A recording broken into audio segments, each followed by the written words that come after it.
want to see the lost come home? Do you want to see the sick healed? Do you want to see demons tremble? Absolutely. Right?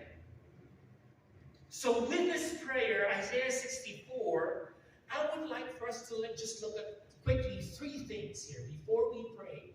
Three things that we need as we come before the Lord right now.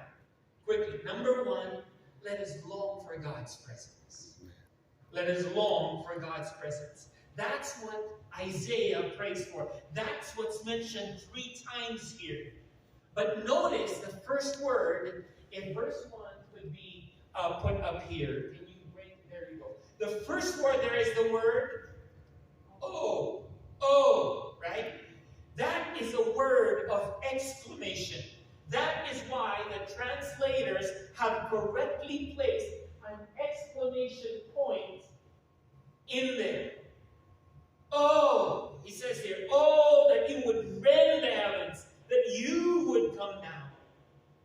See, oh means if only God, or would that God would rip open the heavens, burst forth, come down.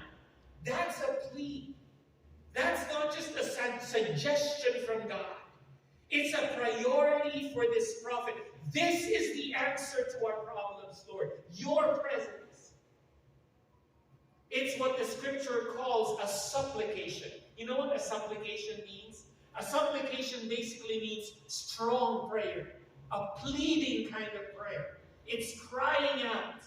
Imagine when someone puts a gun in your head and you begin to plead, oh, please, beg, don't kill me. You beg. You don't give a suggestion.